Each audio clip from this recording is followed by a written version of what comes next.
Hola amigos de Nación.com, ¿cómo están? Soy Jimena Alfaro, periodista, y me encuentro conectada en este momento con Lorenzo Pirovano. Él es un periodista italiano que se encuentra en estos momentos en la ciudad de Milán y nos va a comentar cómo se está llevando a cabo el manejo de la situación allá en esta ciudad por la crisis sanitaria del COVID-19. Lorenzo, muchísimas gracias por estar acá y por acompañarnos.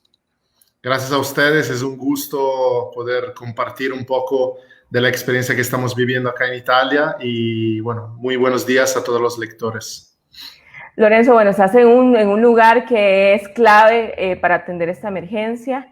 Milán lleva ya desde hace varias semanas, ¿verdad?, en confinamiento. Es el epicentro, sin duda, de la crisis sanitaria por el COVID. ¿Qué es lo que se está viviendo por allá en estos días?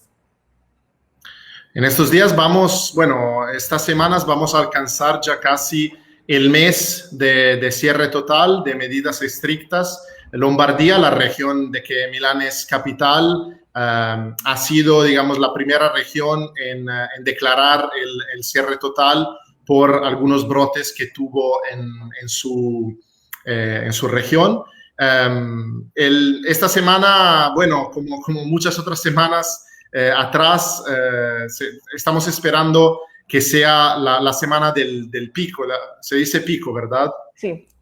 Bueno, la semana en que se vaya alcanzando el máximo de los casos de contagios y de ahí pueda un poco bajar el número de contagiados y con ello también el número de muertos. Hay mucha esperanza porque los datos están empezando, los datos de los aumentos de contagios, de los nuevos contagios están bajando, pero el gran problema es que no podemos confiar totalmente en los datos que tenemos. Esa creo, una de las grandes emergencias que tenemos en Italia y sobre todo en nuestra región. O sea que al día de hoy no conocemos el verdadero número total, ni de los contagiados, ni de los fallecidos, porque hubo estudios, hubo trabajos periodísticos de los últimos días que han demostrado a través de algunas entrevistas de cómo probablemente la cuenta de los fallecidos podría doblarse en algunas partes de nuestra región, ¿verdad? Perfecto. ¿Cómo están asistiendo los centros de salud esta emergencia? ¿Qué está sucediendo por estos lugares? Bueno, seguramente hay que, digamos, dividir Italia en partes, ¿verdad? En Italia el sistema de salud nacional tiene mucho que ver con las regiones, que son 20 en Italia, y en ese momento las regiones están enfrentando de maneras diferentes a la emergencia por el COVID-19. Además, tenemos que tomar en cuenta de que hay regiones como la de Lombardía o la del Marche o de Véneto que ha tenido que enfrentarse a números muy diferentes de otras regiones. Por ejemplo, las regiones del sur que todavía, y esperamos siga así la situación, no tienen que enfrentar a una grande emergencia y a una grande saturación de los centros médicos. El problema en algunas regiones, como la donde me encuentro ahora, la de Milán, el gran problema ha sido la saturación de los hospitales y sobre todo la saturación del sector de las unidades de cuidados intensivos. Eso ha sido el gran problema. Todavía estamos en ese problema, la verdad, aunque los encargados de salud de la región de Lombardía en esos últimos días han declarado de que ya la presión sobre esas unidades de cuidados intensivos está bajando, o sea que los ingresos en los hospitales están bajando, pero hay que decir que también no tenemos todavía la verdadera medida, no hemos podido medir cuánto la saturación de los centros médicos ha implicado a nivel de falta de recursos médicos, de falta de atención a los pacientes, ¿verdad? Hay muchas entrevistas y testigos que hablan del hecho de que muchos pacientes han sido abandonados. Hay también, digamos, cuentos de personas que murieron en sus propias casas sin atención médica. Los hogares para ancianos han sido también brotes importantes de la epidemia, de la pandemia, y también, digamos, sobre todo en los países de que menos conocemos, pero en que más ha pegado esa pandemia, sabemos de que el cuento de los muertos todavía no es confiable, entonces no sabemos cuánto los centros médicos estén saturados. Perfecto. Lorenzo, y con respecto al drama que se está viviendo, bueno, sabemos, ya hemos hablado con diferentes personas de varios países, cada situación, debemos decirlo, en cada país es particular el drama, digamos, de lo que se está viviendo. Italia fue uno de los primeros de esos países. ¿Cómo podemos nosotros, o cómo podrías vos describirnos el drama de lo que se está viviendo allá?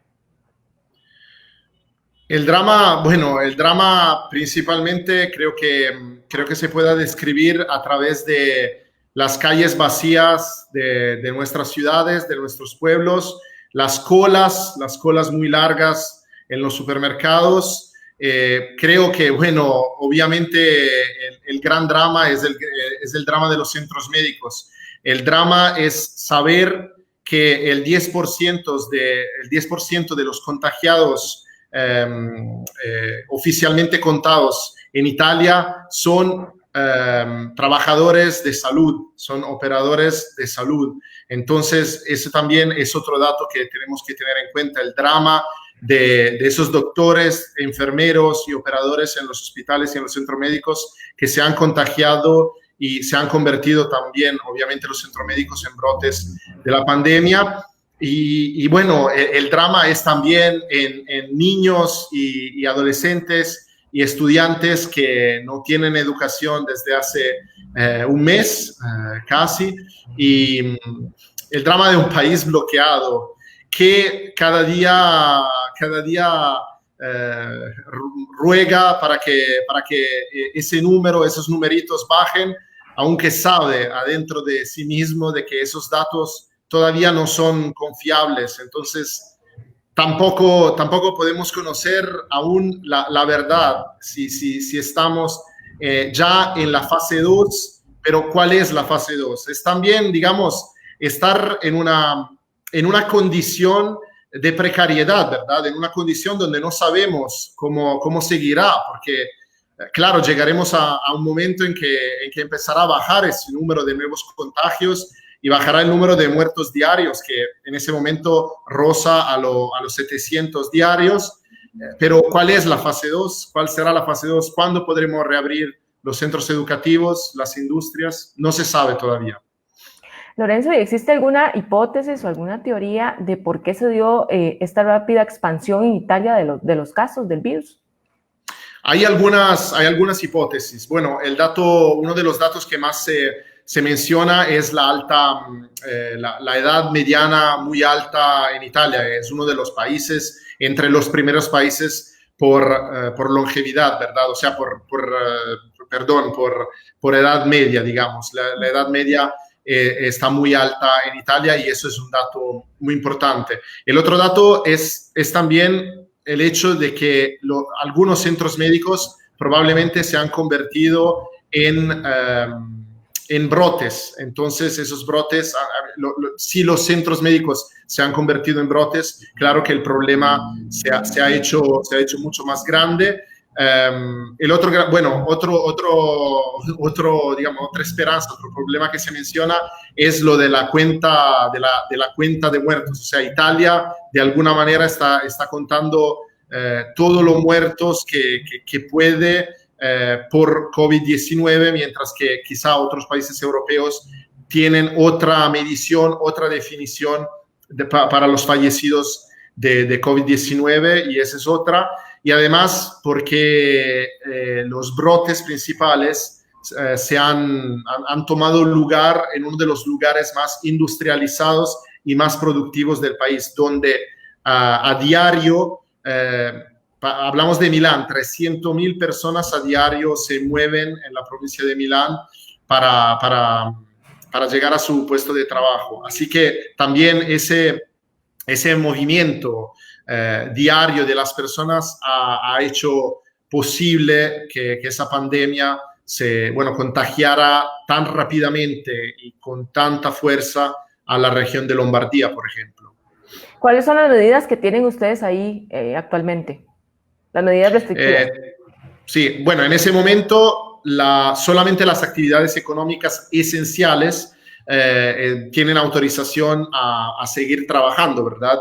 Entonces, bueno, los supermercados, las panaderías, los alimentarios, algunos kioscos, tabacaleras, esas son las pocas actividades abiertas. Hay correos, hay, bueno, de eso, digamos, de esas actividades esenciales. Mucha gente está intentando trabajar desde las casas y la medida es un cierre total, o sea que a la gente está recomendado quedarse en la casa, moverse solo lo necesario para, por ejemplo, ir a hacer compras, pero lo justo, o sea, no una vez al día, sino quizá una vez por semana o menos, si posible.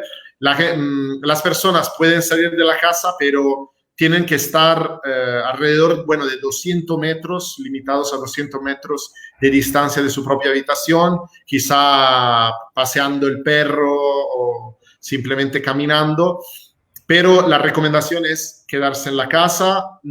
Obviamente están prohibidos los aseguramientos de personas.